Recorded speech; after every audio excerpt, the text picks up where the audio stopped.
Joshua Maddux grew up a well-adjusted, bright, fun-loving young man. Then sudden tragedy turned his life upside down. One day, while in mourning, he simply disappeared.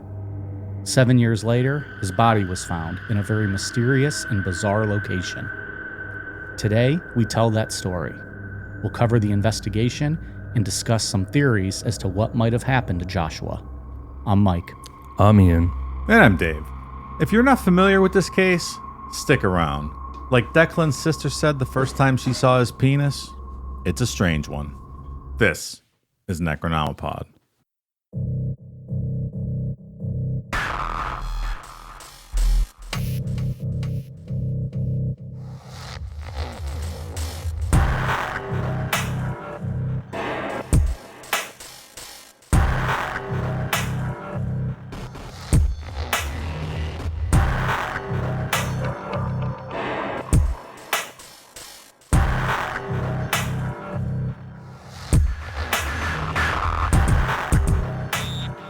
We need to acknowledge that last week there was I think it was in the Patreon shout-outs, someone's name was like Death to Snoo Snoo.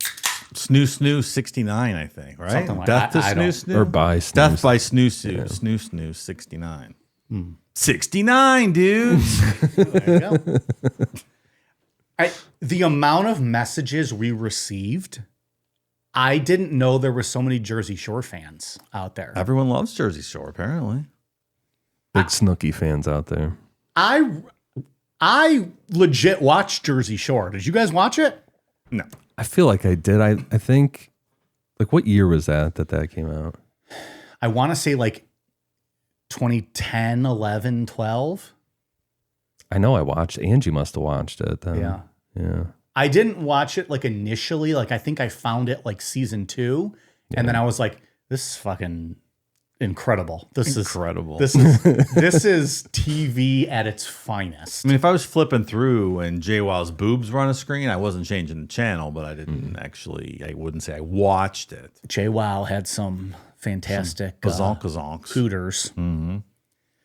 But what's crazy is they're still making episodes. They are? So they went away for a while. What's this now? And now they're all back, but like half of them are sober, half of them are parents, and I'm like, what the fuck are you guys doing? Oh, that sounds fun.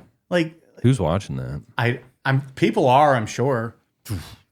But like, that's what I mean. Like, are they still going out, or is it just like them sitting around watching TV and going to bed at 9 o'clock as people their age should be doing? Jim Tan changed diapers. Yeah, right.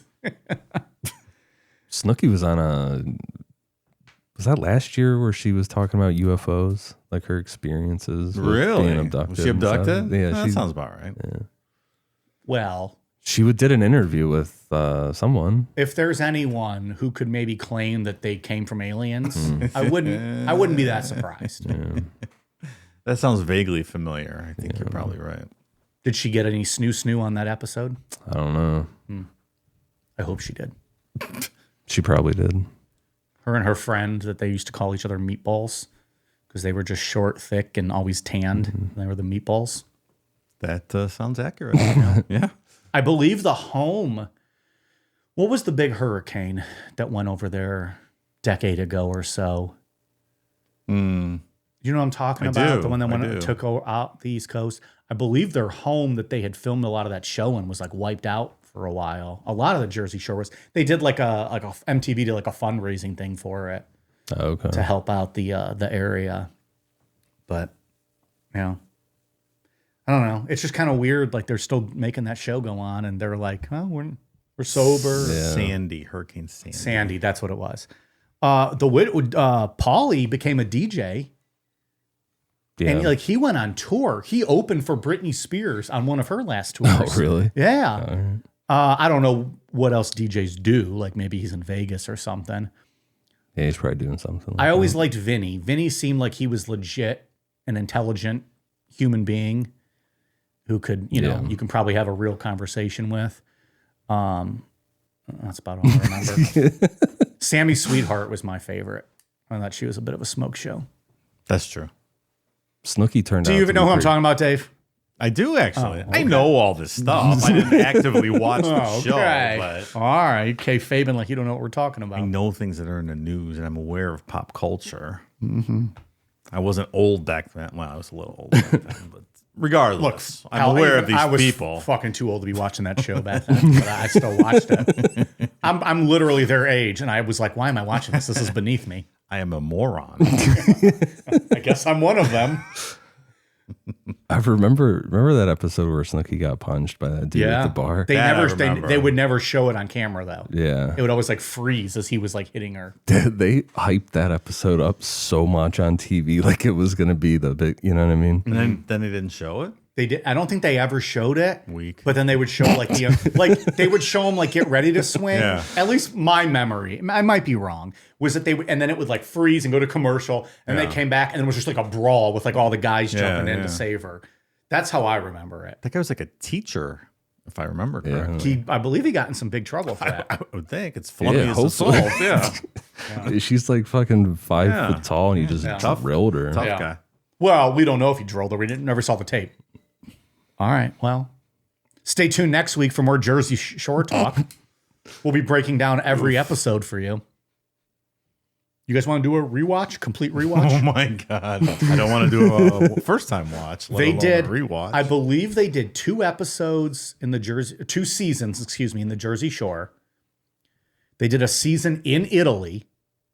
They did a season in I didn't know about Italy. They did a season in Miami. And then they did like the last few seasons back in Jersey before they went off and became, adults. And then I believe the new seasons are back in Jersey, but I don't know. I have not watched the new stuff. I've just seen like clips. These Guido hillbillies in Italy. That's exactly it. Like if hillbillies in the South ever want to make fun of the North, like it's the Guidos, right? Like that's absolutely. how that's how you get us. I went to the Jersey Shore one time for vacation. It is horrible. I do not recommend it. Isn't that what Always Sunny did? Oh my God. Yeah. When they found all the syringes on the beach, and is that when Frank is eating the rum ham? Yeah. In the float. Yeah, they're like the boardwalk used to be so cool and whatever, and they're walking around going under the bridge, and there's 2 homeless guys banging. Sounds about right. If you need to watch that episode might be the one that you have to watch. Like the beach is so wide, you have to walk a football field from, to get to the water. I've never been there. That's not great. No. I've been through New Jersey a few times. It's fine. That's not great. I don't like that. I don't know how to explain it.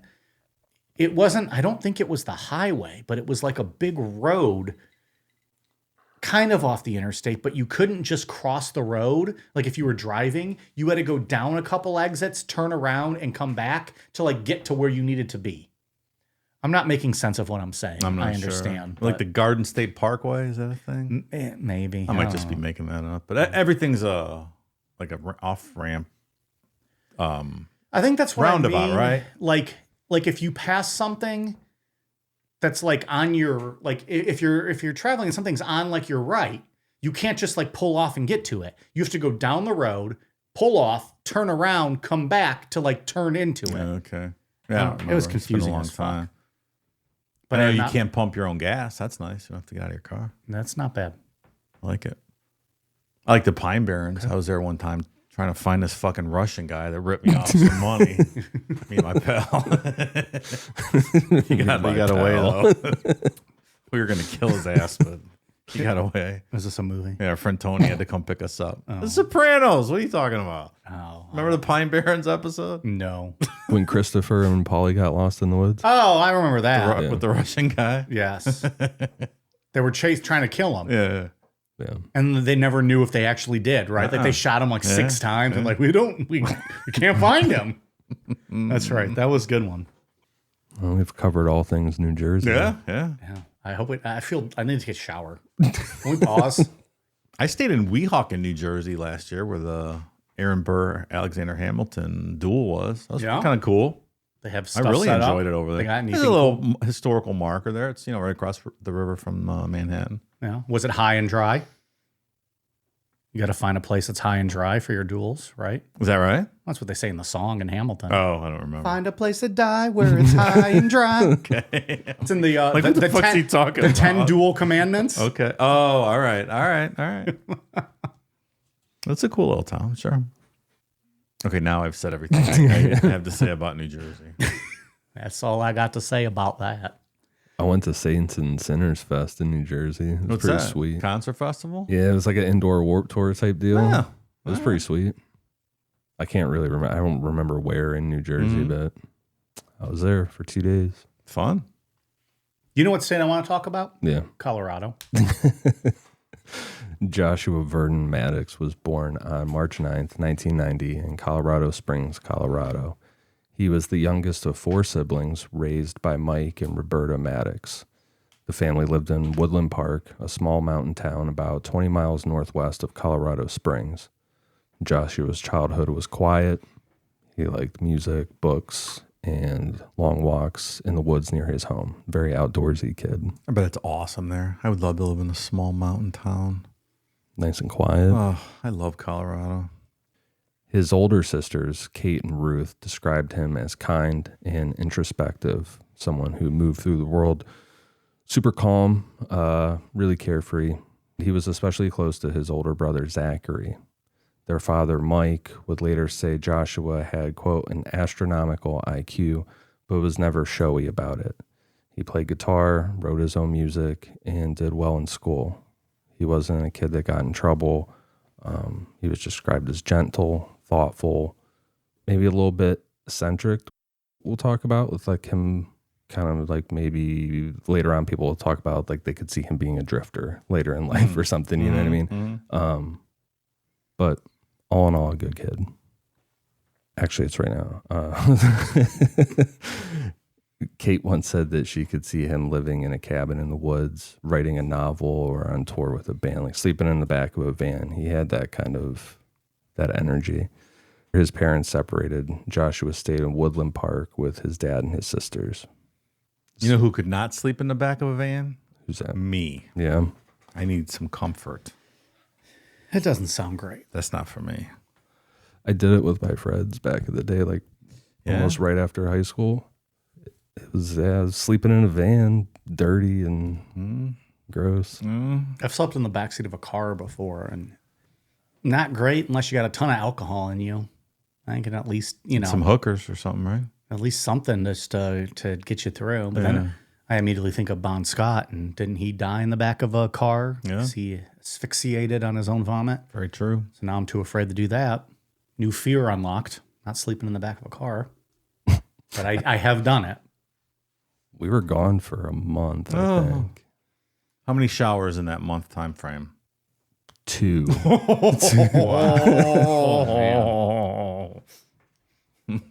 And a pool. Hope there's a lot of chlorine in the pool. Yeah, it's pretty gross. I took 2 showers today. So this was a very normal family, but in 2006, when Joshua was 16, everything changed. His brother Zachary committed suicide 1 week before his high school graduation. He was 18 years old. That loss obviously gutted the entire family, but it hit Joshua especially hard. He idolized Zach. Mike would later say, quote, pushed Joshua over the edge. He wasn't the same afterward. That's pretty horrific. Yeah, that's a screeching halt on life, right? Yeah, It's very much so. Slam the brakes. Yeah. Still, Joshua stayed in school. He kept playing music. He talked about college, writing, about the future. And by the spring of 2008, it looked like he was doing better. But, we're talking about him tonight, so it's unfortunately not going to last. On the morning of May 8th, 2008, Joshua left his house in Woodland Park and told his sister he was going to go for a walk. That wasn't unusual. He loved being outside. He'd go off by himself a lot to clear his head. But he just said goodbye and stepped out the door. Mike, his father, saw him before heading to work. Nothing seemed off. Joshua wasn't upset. He didn't act strange. Felt like any other day. But that night, he didn't come home. At first, nobody panicked. He was 18. He's technically an adult. and they're thinking maybe he crashed at a friend's house. But when a full day passed and no one heard from him, Mike started calling around. After 5 days with no word, Mike officially reported Joshua missing on May 13th.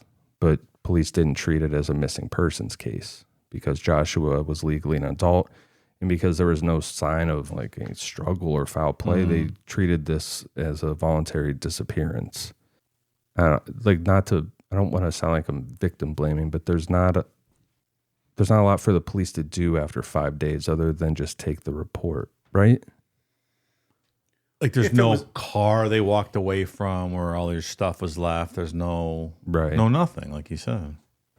What are they going to do? What are they going to start? Yeah. I mean, you can interview neighbors and whatnot, but It's also not a kid. Yeah. like if I went missing, they would just think I was on a bender, right? Cops would be like, that guy's a fucking drunk. They would be like, oh, you have a feeble old man. He just probably fell in a ditch somewhere on the side of the road. You got to put out a silver alert or whatever they call that. What do they call that? Is that a real thing? Yeah. So for like a missing old person. Yeah. Is a silver alert? We should probably know this, Ian. Yeah. In case we have to pull one out. If you guys come over to record one day and they're He's like, gone. I don't fucking know where he wandered off somewhere, that fucking amnesic motherfucker. Well, we didn't say all that, man. Jeez. Fucking buried yourself. He didn't even know what his name. My wife would be like, he didn't even know who he was when he left. But fuck, I don't know. What am I gonna do? He's usually drunk and doesn't know his name anyways. Fucking Yeah, asshole. silver alert. All right. Started in Colorado in 2006. It's good to know. That's right about the time of this story. Yeah. Those are scary. Remember there was one around here not too long ago, like last year or the year before, some old like 90-year-old guy just wandered away. Yeah. Nobody could find him. Yeah, it happens frequently. That's scary. That's a tough thing with the dementia, Alzheimer parents and stuff. With the constant monitoring that you need to do, and that's a big job. Yeah. So Mike started searching on his own. And I'm not sure if by the reporting on this, I'm sure he was looking beforehand. I don't think that he waited 5 days to start looking around. Yeah. You know what I mean? But he checked the hiking trails that Joshua liked, drove through campgrounds, called around to shelters, printed flyers. One thing that he pointed out on all the flyers was that Joshua was missing the tip of his right index finger from a childhood accident. Maybe that was pretty specific that someone could help identify him. Yeah. A lot of you don't know Declan's missing the tip of his index fingers. He put it in his dog's asshole when he was a little boy. The dog clenched up and it ripped the tip off. So if you get emails from Declan with misspellings and such at time to time, it's because he that's can't why. really type that well. It's also He's 'cause missing he's the tip of illiterate, the finger. Yeah. but- Well, that doesn't help. But I remember watching a documentary years ago. I was like a teen. One of the guys from Korn, one of the guitarists, what were the names? Monkey? Do you guys remember the Korn guys? Head, Monkey, Fieldy, Jonathan Davis, and David, right? That was This was a dude named David. That was the drummer. fucking loser. Always Dave, the loser name. Anyways, one of them, I didn't mean it like that. Like everybody's got this name and then That's Yeah. the dumbest name ever. Dave. all these gimmicks. Well, Jonathan Davis too, but at least it's a real name. And then David. But one of them, one of the guitarists had lost one of the tip of his fingers, and the Oh. doctor told him like, if you start playing an instrument, that'd be the best rehab for that finger. Wow. And so he picked up guitar. Boom. and There that you was go. it. that's cool. The end. I thought you were going to say, like, are you ready? I thought you were going to say you went to a Korn concert and that guy had his digit up your asshole or something. He did not. And he had an extremely large tip of his finger or something. For his bulbous. That's where we were going. bulbous tip. He had a bulbous tip on his finger. I Barely fit in my sphincter. I have never been to a Korn concert. Okay. Me neither, pal. Yeah, neither have I. Still waiting for you guys to buy me a FUBU jersey to do that ICP photo shoot. I don't know. Was that on Patreon or was that on a Sunday show? I don't remember. But I don't want people coming after me for not doing it. And when I get that FUBU jersey, I will do it. Okay. That's all I'm saying. It's in the works, pal. Okay. I get them on eBay now, like because I looked them up that one night. I get like We can recommended. Like, spare are you the- still interested? we It's a can spare fucking the- shitty FUBU jersey. We can spare the what, $29.99 for a fucking FUBU jersey. Hit the buy it now. Yeah. What if we get you a snoo jersey instead? No. Nope. The same Nope. thematic. I require a FUBU jersey and 1 bottle of Faygo. You guys can choose the flavor and color. So weeks turned into months, then years. There's no bank activity, no cell phone pings, no credible sightings. It was like Joshua just vanished into thin air. Mike called it, quote, grieving on hold.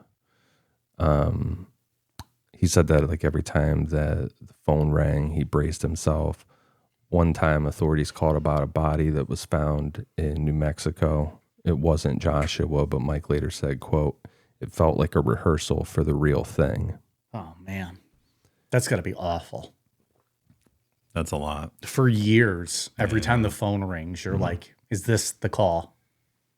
At some point, you're like, he's obviously not alive. I'm going to get this call for real someday. Right. I know it's coming. And then at some point, you're like, you just want that call, maybe for just a foreclosure. Yeah, absolutely. Especially the way that this happened, that he just walked out for a normal walk, you know what I mean? And he's just gone. Because in your mind, there's foul play, right? Or did he like run away? Like, who knows? Because he had his brother committed suicide, you know? But for all they knew, he was a well-adjusted young man, Right? Who dealt with something difficult. And I'm sure as a parent, you don't necessarily think he just ran away. You assume something happened, and then who knows where your mind goes. When you're dealing with this 2 years after your other son killed himself 2 years ago, Yeah, that's quite a burden. Yeah, this guy has not had an easy run of raising kids. 7 years after Joshua disappeared, a local builder named Chuck Murphy was preparing to tear down an old log cabin he owned on Meadowlark Lane, 2 blocks from the Maddux house. The cabin had been a part of an old ranch property back in the 1930s, but by 2015, it was falling apart. Chuck Murphy used it for storage, and it had been vacant for years. He always planned to demolish it, and that summer, he finally brought in a crew. On August 6, 2015, the crew started knocking down the walls. The next day, while tearing into one of the 2 chimneys with heavy equipment, the excavator stopped. Something was wedged inside the brick shaft. What the workers found inside was a body, mummified, curled up in a fetal position, knees tucked above the head. The dry, cool air inside the chimney had preserved the remains, but it was clear that this person had been in there for a very long time. The Woodland Park Police Department and the Teller County Coroner's Office sealed off the area and started documenting the scene. Inside the cabin, they noticed a heavy wooden breakfast bar had been dragged away from the kitchen wall and placed directly in front of the fireplace, blocking access to the chimney from inside the house. Right next to it was a small pile of clothing, folded jeans, underwear, socks, and a pair of boots. The body itself was wearing nothing but a thin thermal shirt. The remains were transferred to the Teller County Coroner's Office, where Al Bourne, the county coroner, used dental records to confirm the remains were Joshua's, and the clothing folded up in a pile were the clothes Joshua was wearing the day he went missing. And when we talk about him being curled up in a fetal position, his like head's pointing down. Right. As if you would have crawled in from the top, head first versus feet first. Right. Yeah. The body itself was in rough shape. After 7 years, most of what was left were bones and some mummified tissue, but there were still some answers you could get forensically.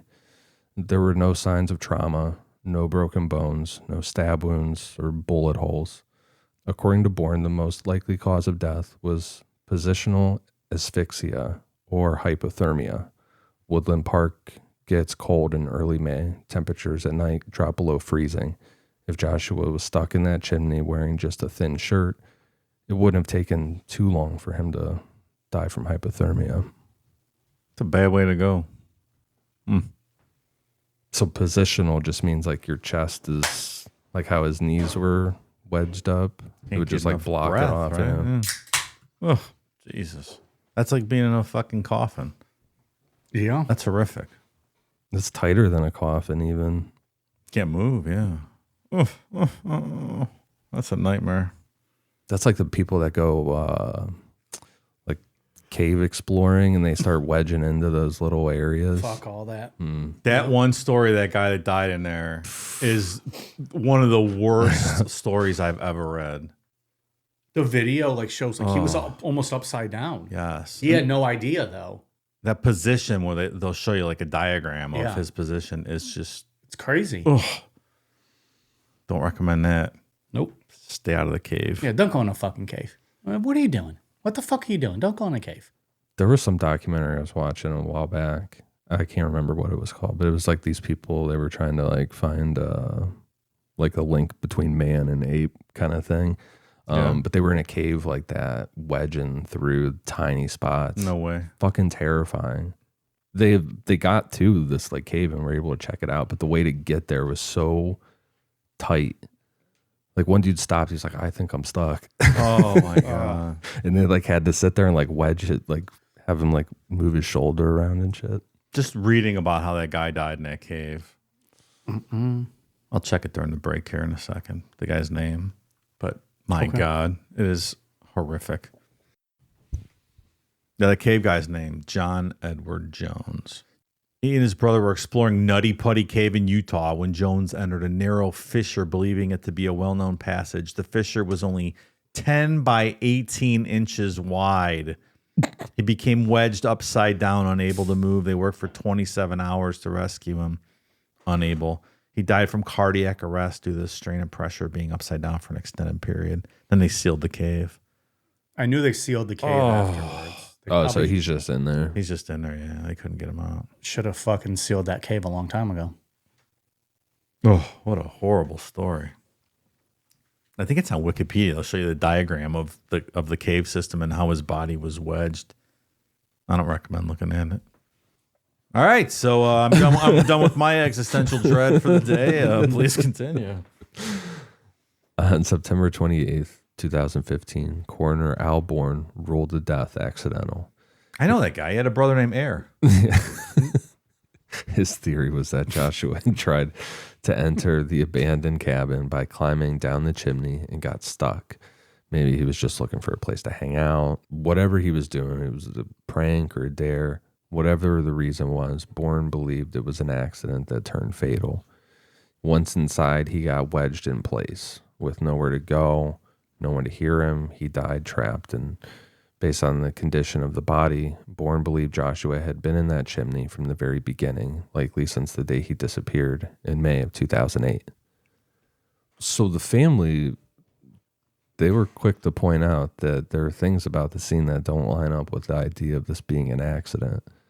First, his clothes. Joshua was found only wearing a thermal shirt. His jeans, underwear, socks, and boots were all inside the cabin, neatly folded next to the fireplace.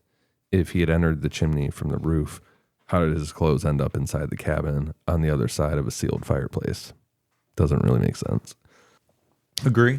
There's the heavy wooden breakfast bar dragged in front of the fireplace. If Joshua had gone down the chimney from the roof and gotten stuck, that bar wouldn't have mattered. But if he climbed in from the bottom, from the inside the cabin, it would have sealed him in. Someone had to have moved it, and it wasn't clear if it happened before or after he was in the chimney. Then there's the top of the chimney itself. Chuck Murphy, the cabin's owner, said that when he had the chimney built back in the early 80s, he personally installed a thick steel grate across the flue right near the top to keep animals out. According to Murphy, the grate was sturdy and securely fixed, making it virtually impossible for anyone to enter the chimney from above without removing it first. That grate wasn't noticed during the initial investigation, but later Chuck Murphy clarified that the metal grate, along with other steel components, had been removed during demolition and placed in a truck for scrap before investigators had a chance to see it. Still, he maintained that it had been in place for decades, and only just recently, when they started doing this construction, had it been removed. He said, quote, "All I know is he did not go down that chimney." Chuck Murphy met with investigators and laid out his concerns, but law enforcement still went with the accidental death angle. There were no obvious signs of a struggle and no physical evidence pointing towards foul play. As soon as the coroner's ruling hit the news, people online started digging. on Reddit, in particular, Joshua's case took off. A post was made from someone who claimed to be from Woodland Park and said that they knew Joshua as well as the person who might have killed him. According to the post, Joshua had started hanging out in 2008 with a guy named Andy. This poster described Andy as a skinny, guitar-playing hippie type. After Joshua went missing, Andy left town, ended up in New Mexico, and not long after that was arrested for murder.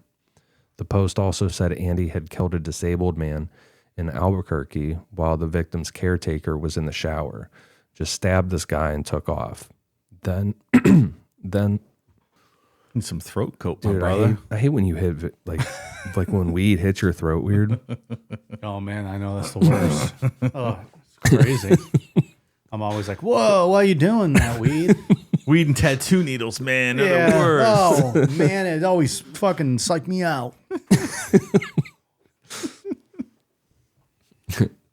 Then supposedly Andy confessed to another murder, a woman in Taos who was stuffed in a barrel.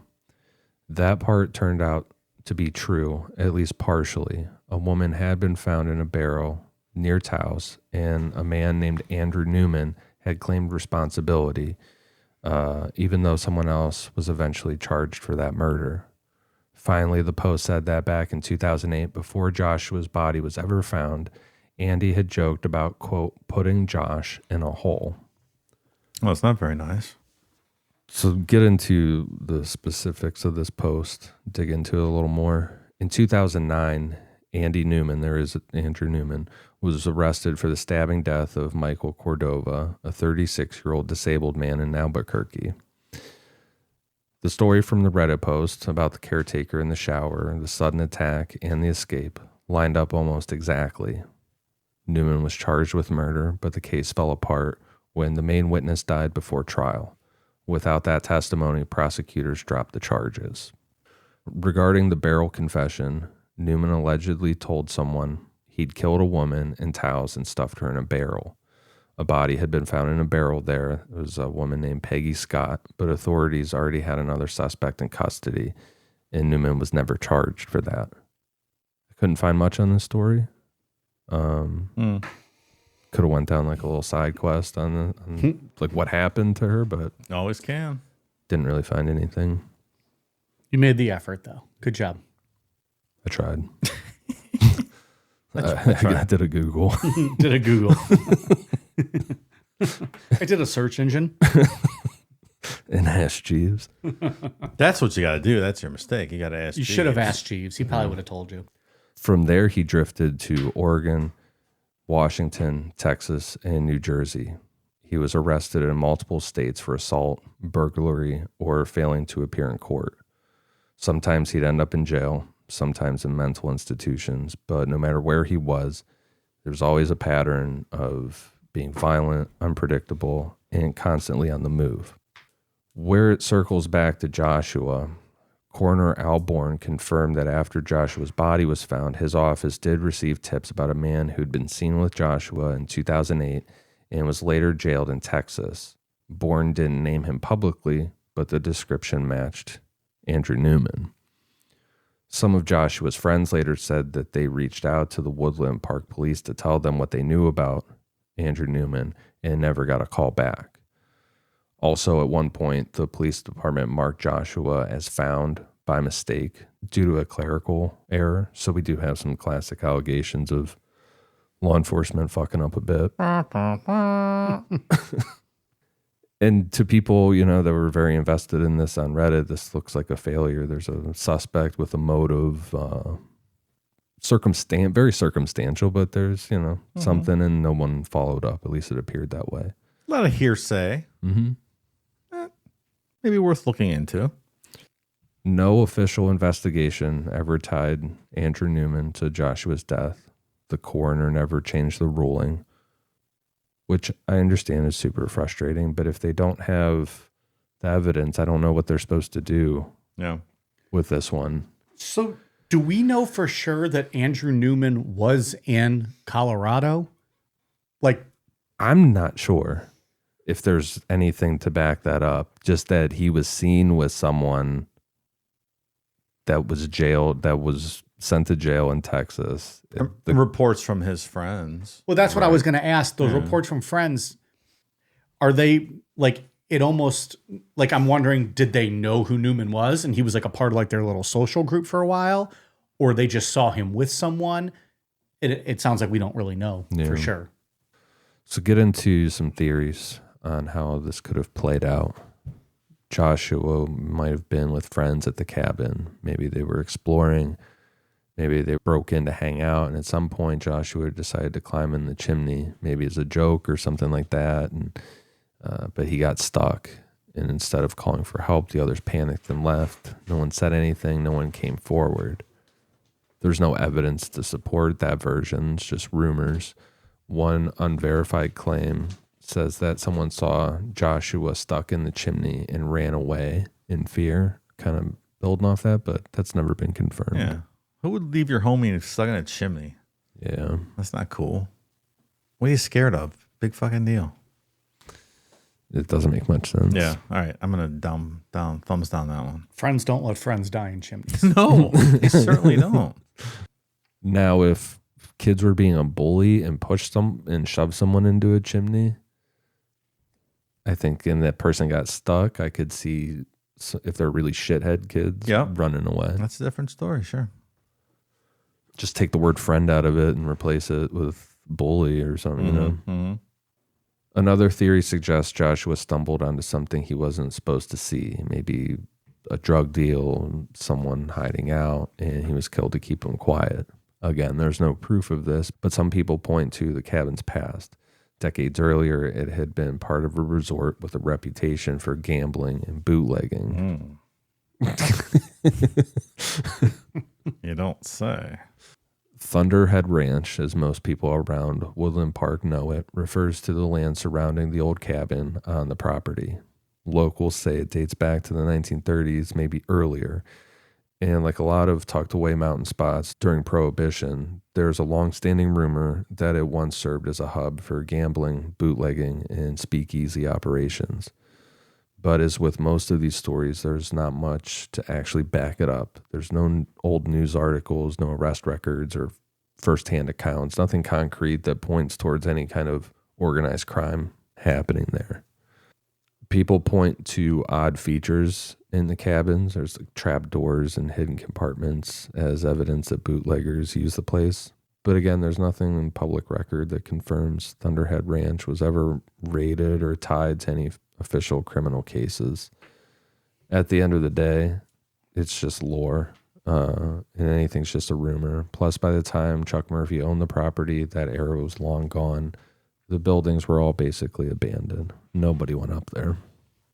Chuck Murphy later said he'd sometimes catch a bad smell when he stopped by the cabin, but he figured it was just an animal that had died inside the walls or something. And it's possible that squatters or trespassers wandered onto the property at some point, but there's nothing to suggest it was ever known as a hangout or a place where trouble happened. So it's not very likely he would have stumbled upon something. Yeah. Bad smell. Sounds like somebody got a hold of the wrong stuff.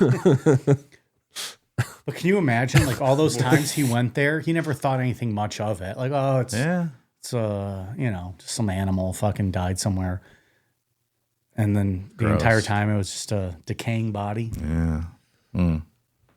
There's some news clips out there of Joshua's sister saying none of this makes sense. But from what I could find, the family hasn't endorsed a specific theory. Chuck Murphy has never changed his mind. In an interview afterward, he made it clear he believed Joshua had been put in that chimney.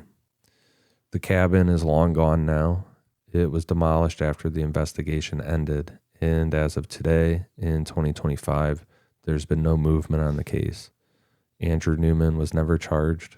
No one else has ever been named. Unless someone comes forward with a confession or some form of new evidence comes forward, something physical, it doesn't seem to be going anywhere. And that Andrew Newman stuff all seems to be hearsay and anonymous tips to the police, and there's no real, from what I saw anyway. Yeah, there's nothing. No real evidence. Yeah, Any solid linking or anything. it stems from a Reddit post where the person knows, they obviously know what they're talking about, but nothing that can be confirmed or confirmed as in him having involvement in this. I guess I just don't see how you could be put up there because he's kind of found fetal, like bent in half, more or less, face down. How would you push someone up there like that? Unless it was so skinny that you really folded them in half and shoved them up there till they... It doesn't seem to fit. Or did you push him and he tried to turn while in there? Yeah. And then just got stuck. But he had to have been a lot. Like, you can't force a dead body. I'm having trouble figuring how you would put a dead body in there. Oh, I see what you mean. And then fold it in half and wedge him up in there. Yeah. You want to hear my theory on this? Sure. I don't know whether he was being chased by a bear or by people, ran into this cabin to try to get away from this, saw the fireplace, chimney is a good place to hide, pulled the breakfast bar in front of it to try to conceal himself, climbed up there. Took his clothes off, folded it. Well, no, I think that comes later. Climbed up there and was waiting it out, whatever. Maybe it was a bear, maybe it was somebody, and didn't want to go feet first back down and tried to turn around somehow. So it was head first so he could, I don't know, peek out, coast is clear kind of thing, and got himself wedged in there and couldn't get out. Well, that's what I was saying. Like, he got turned around, and that's why his Turned feet himself were, around. Like he got turned. Yeah. Yeah. And then somehow, I'm sure you start to hallucinate after a while. You go crazy. You're just stuck in there, and maybe he had decided to take his clothes off to try to help himself get out. I don't know. Less clothes. Maybe you can wedge yourself out. Something like that. It's not really fully formed, but weren't the clothes folded Yeah, on a how table? they get folded. yeah, like he was almost all the way. I don't know. Could he have folded it? You do weird stuff when you're hallucinating like that. But if you're stuck in a chimney, you're folding them and throwing them on a table that are outside the chimney. Was he able to reach them? And he's like, "Oh, at least I'm going to fold my clothes so it's neat." I don't know. I'm talking through it. Yeah, some variation of that. Look at this diagram. Not sure. Let's see how far up he. My initial thought was that it was not foul play as well. Yeah, I don't think so. But like, maybe to your point, Dave, did he throw his clothes off and like just threw them down? And then as someone came by the cabin, maybe even Chuck, the owner, saw clothes sitting there thinking, oh, some kids left their clothes, and he just folded them up and set them down. Yeah, who knows? The fact that they couldn't really detect any foul play on him, and they also kind of ruled out that he was thrown from the top. Mm-hmm. But they only ruled it out based on Chuck saying when they took it, the grate was there. If someone was trying to hide him, could they have come and taken the grate off the top, kind of wedged him down in there and resealed it? That's a lot of work just to get rid of a lot of work, body. yeah. But it makes more sense than shoving someone up the chimney in half like that. Shoving someone seems up, odd. It does seem odd. It does. Or you're just being weird. You're like, I'm dying and I'm never getting out of here. Let me fold my clothes. I don't know anything to pass the time. I don't know. But I just sort of feel like he climbed up there himself and got stuck and turned around. And a lot of bears up there. Maybe one just chased him in there. That is not a theory that I would have thought. Like came up with, you know what I mean? Mm-hmm. Yeah. Like that didn't enter my mind at all. So I think mountain towns up in the mountains, you're out for a walk. I don't know. yeah. I don't know specifically the bear population there, but I'm sure there's a lot of bears around. So, but I'm looking at I'd be interested to know how wide this area is on the fireplace. Mm-hmm. Like, you see this spot? Like, could he have climbed up into that? Mm. You know what I mean? And turn yourself around. Right. He had How could you even get up there in the fetal position like that? to come from the top. Yeah, based on that chimney diagram, Yeah. it seems very hard to. How wide is that? Unless it's wider than it looks, and you got yourself up there and you tried, then you're stuck at that angle and you tried to turn yourself around somehow. It's hard to imagine, but Doesn't look. All right, so Dave, let me ask you this. if he came from the top, does that change your theory? Let's say that they said, okay, he came from the top. Does that change your theory? Or is it, again, him just jumping in? Because, again, you got the folded clothes. Yeah. I don't know. Did he go into the house first, take his clothes off, fold them, push that thing in front of the fireplace, then go back up top and jump in? Maybe as a suicide, maybe as I'm trying to hide. Maybe the taking off your clothes beforehand just doesn't make sense. It just doesn't. seems like something you but would do he if you're also didn't cold. seem like he was in the right state of mind with the tragedy of his brother. Yeah. And again, there was, and this is what they're telling us, there's no signs of any physical trauma or force. They found his body 7 years later, though. Yeah. Did he get his ass whooped and they fucking threw him down, stuffed him down a thing? The clothes seem like that hypothermia type thing where people take off their clothes and they're freezing to death. So I don't know if this means anything for the chimney we're talking about, but according to Google, the most common rectangular flue sizes, which that's what it was, are either 8 by 8 inches, 8 by 13 inches, and 13 by 13. I would assume it would have to be the 13 by 13. And even still. That's tight. You're not turning yourself around if you went up there head first. But you're also not shoving somebody into that. No, you're not. In half. Yeah. But you could push somebody down it. If you went down. Can you, though? 13 by, like, you can. I don't know. If you went down yourself head first and you got stuck and you're trying to propel yourself forward, is there a scenario where you kind of tuck your knees and try to push yourself out and you get wedged in there like that?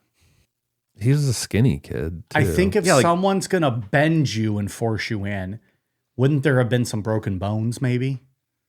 Which we didn't hear of. Yeah, there was nothing. You would think. Which tells me maybe if it's him doing it, they're not broken because he's not going to necessarily force himself. Yeah, like picture yourself And head first straight down and you get stuck. And picture, like trying to bring your knees up To like crawl to almost. push, to yourself, to propel out, yourself forward. which is still and you crazy. wedge yourself and that he would you be can't able, get out. Yeah. But you're not taking Ooh, your, I can't breathe. Yeah. I can't breathe thinking about that. you're not taking your clothes off after that. And though. you're not folding them. Yeah. You're not calm in that situation. There's always that one piece that kind of negates all your theories, and that folding your clothes. Yeah. It's hard to explain. I don't know. Unfortunately, I don't think we're ever going to figure this one out. But No, I don't think so. Very strange, though. very unfortunate for Mike, the father of that family. Yeah. They're just And the mother, too. not going to probably have closure on this. I mean, I take Chuck's word that there was a grate when they demolished the house, but I don't know that necessarily means someone couldn't have taken it off and put it back on. I agree with that. I don't think that's the be all end all on that story. It's a lot of work, though, at night, climbing up and to dump someone's body in there. I don't know. Or is that the best thing to do? I don't know. Maybe it worked and they got away with it for this long, and now there's no evidence. So maybe it was the best thing. Yeah. It certainly lines up with the Andrews. Andrew Newman. The Andrew Newman theory about shoving someone in a crate or a barrel and stuff. Yeah. Like it lines up with that if you go that route. I mean, that dude was charged for murder, and Yeah. the charges got dismissed on like a. But it's whatever. just it seems like that kind of became an online thing Yeah, that's all. when it there's is. no real that we know of ties to him in this community. Was it someone saw that and was like, hey, that kind of resembles that guy Right. that Joshua was hanging out with? Oh, yeah, and he was hanging out with some guy we don't Anonymous know. Yeah. Ian, any other final thoughts, things you found, and interesting tidbits? Nothing else extra. I think that I agree with Chuck Murphy on this. I think somebody knows how Joshua got inside that chimney. Yeah. I only base that off the folded clothes because I cannot think of a scenario where he folded the clothes. Unless got he like them inside and really then the lost bar his was pushed mind. up. in front of there.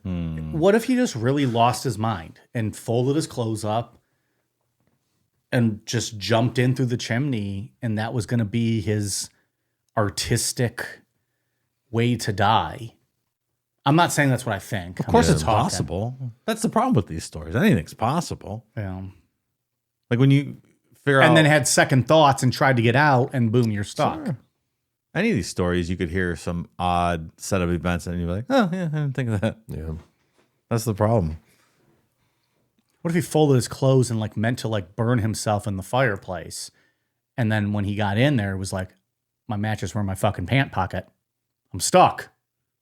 Try to get out. Like, what if it's maybe not quite as romantic as we make these out to be? Yeah, exactly. I'm not saying they probably didn't find matches in his pocket. We would have heard about that. But And anyway, like, it could just be something stupid like that. of course it could. And he's like, Newman. Yeah. Newman. Yeah, I mean, A should agree. Seems like it's on its way to being solved, and I would not have guessed that it was an accidental thing, like what it's shaping up to be. Yeah, exactly. You're gonna be like, oh yeah, that makes sense. Yeah. I think that's the scenario in a lot of these cases. Too many what ifs here, though. Yeah. The folding, Just the a lot folded of clothes, weird like little anything you things. put together, like, yeah, but what about the fucking clothes? And even if somebody did kill him and hide his body, like why fold the clothes at all? Mhm. Why leave them out? That's just a Yeah, because if somebody searched the cabin, if they came in and, you know, looking for him, they'd see his clothes there. And why, if Chuck was in there all these times over the years and smelled the smell, he didn't see the clothes sitting there in a pile there? Why not? Well, that's interesting too. Well, but They were his clothes, though. It's not like they were someone else's clothes later. when did they found the clothes when they found the body? Yeah. Mm-hmm. It's weird, right? And he had been there. For 7 years. So then that changes all of the theories we've discussed, because clearly then they weren't his if we're going that route, that he was smelling the decayed body.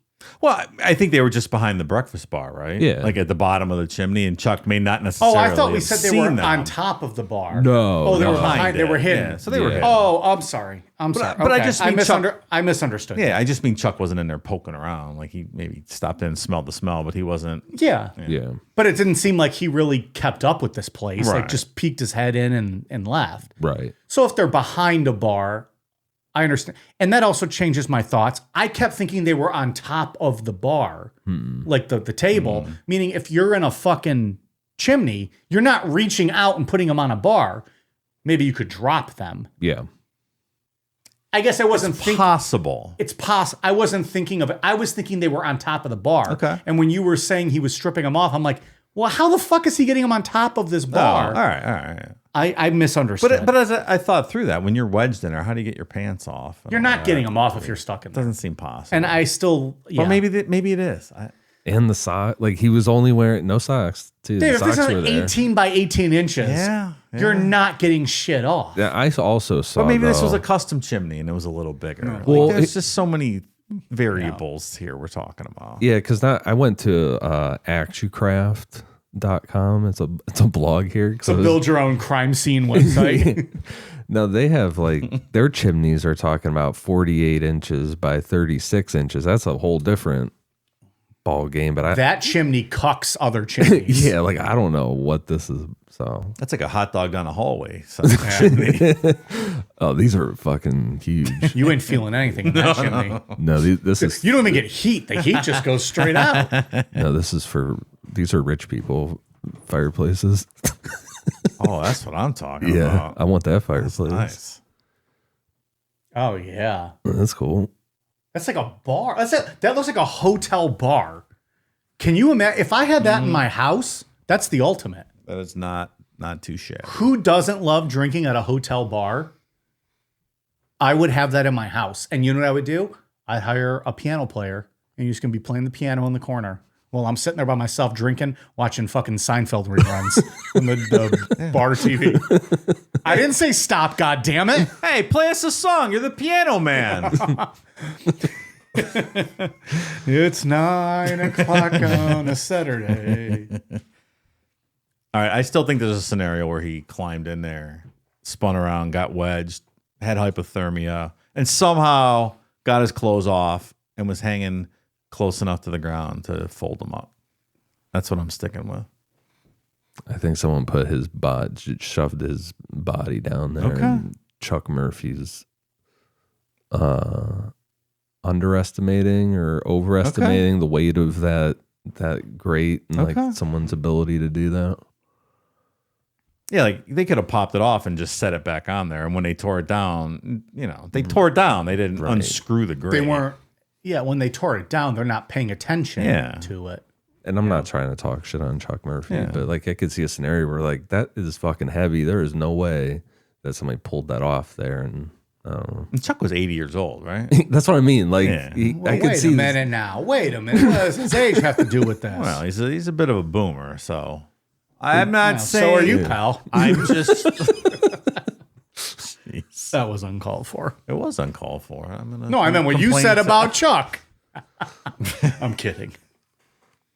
I'm just bringing everything to light. He was a bit of an older gentleman, and that's all I have to say about it. if I could see a situation where my grandfather would, if he was describing this situation when he was in his 80s, he would say something like, "There's no way anybody was pulling that off. There, it's too heavy." Yeah.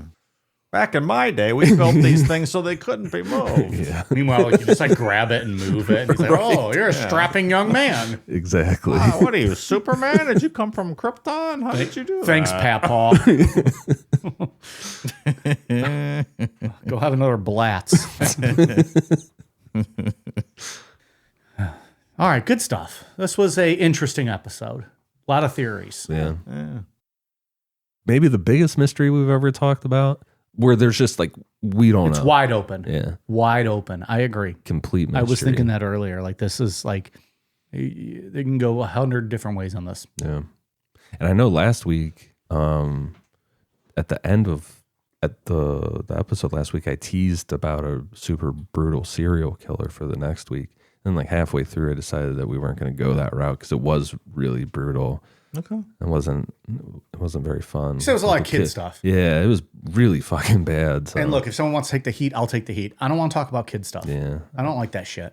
Yeah, it wasn't great. So That's not what Chris Hansen told me. it was what was his name? William Bonin? Yeah. Bonin. No. Boning kids. Was there a lot of boning in that episode? There was something. There's a lot. Whoa. So we'll do it someday, but not right now. Okay. It's the least fun episodes we do is when we get into all that kid shit. Well, sometimes you just got to be in the, not even in the mood. You just got to be. It's got to be in the mood. You got to for have the that. mindset to talk about that. Yeah, very, very true. Yeah. I haven't recovered from Columbine, if I'm going to be honest. Yeah. That was the worst shit for me that we've ever discussed. I hate that stuff. And I still need some time to get past all that. So yeah, we'll get to him someday. But that's all I got. Well, it's good stuff. Like you said, this is I like this one because it was wide open. Yeah. You could have 100 different theories and you probably can't cancel any of them out. Nope. Dave, what do we got on Patreon? We would like to thank and welcome new Patreon members, Zach, Prime Minister of P-Funks, Ryan Johnson, Melissa loves Mike more than Samantha loves Dave. Oh, we got a throwdown challenge here. Samantha, I expect you to come through. WrestleMania. Defend your honor, Samantha. Sweet Kitty, Jessica Hine, Nathan S., Alicia and Andrew Forsyth, a husband and wife combo. Aw. That's cool. Married couples that listen to true crime podcasts stay together. Do you right? think they fuck listening to us? There's actually a patron named We Fuck to Necro, so maybe That's so unhealthy. That's unhealthy. they probably do though. Cheryl Marie, Jason Byard, Christopher Hudson, Sage Senek, Nick M., Autumn Bell, Anne-Marie Trombley, Izzy, Kayla Cook, Apari, Omen, Ian Buck Naked makes me hard. So you got a new fan, Ian. All right. And spelled like that too, Buck Naked. Naked. How they spell naked and down in Gould, Ohio, where you're from. Don't put that on me. Sir, how dare That you? is outrageous. Hey, I got fucking A in spelling. Fuck you. He is not from Gould. No. I was born in Euclid, Ohio. You stop it right now, sir. I didn't move down there until 5th grade. Fucking Fuck Gould. outta Fuck here. you. You've offended him more than you've ever offended him. Don't you wish that on him? That was great. I always forget you were born in Euclid. What's that? I always forget you were born in Euclid. You know who else was born in Euclid? Our mutual friend Well, who likes the hairy beef. That's true. Euclid Who is Bros. not just Brew Jared, by the way. Euclid Bros. Ian does not sign on to that. The hairy beeves, at least. No, I'm good on that. Delaney Bassett, Jill G, Ghoul Next Door, Fluffy Nuffy, Kristen, Lord Bitch Pants, Daniel McGrath, Jason Reed, Dawn Fritz, Jeremy Higgins, Mrs. Hildebrandt's high fructose corn syrup. Yeah. That sound tasty, Mike? And now, not slightly. Mrs. Hildebrandt juices. Mike, very flavorful and nutritious. Emmy Evans, Caleb Gordon, Thomas Vaughn, Morgan Nash, Emma Sanchez, and Brittany. Thank you, new patrons. Hey, can I just give a quick reminder? If you're thinking about signing up for Patreon and you use the Apple iOS, sign up from the website, not via Apple iOS, because they will charge you that 30% surcharge, and nobody wants to pay that because that is absurd. You can still log in using your app later. Just do the sign up part on the website, and you will not get that recurring 30% upcharge. Smart. Yeah. I know it's convenient. I always sign up for my subscriptions. Like Double that. click, They're- man. Yep. It's the best. But they're Not they're this time. scamming you. Yeah. Ian, what do you got? On Patreon, we just did the Buddha Field cult. That was interesting Something. Yeah, conversation we had. it was a good one. We haven't done a cult in a long time. So I we're- like the cult ones. Yeah. Just browsing around, found Buddha Field. It was a good episode. Very a vain group of people, very focused Something. on their looks Yeah. and whatnot. Interesting fellow. Yeah. It's a whole documentary out there. Yep. To find out what that documentary is, check out our episode. Patreon.com/NecroNomapod. Sign up via the website. Dave, anything else on your end? Not a thing, sir. We are on Twitter, Facebook, Instagram at Necronomapod, Patreon.com/Necronomapod, Amazon.com. Search Necronomapod for all of our merch, and Necronomapod.com. All right, you guys ready for a cool down beer? Cheers.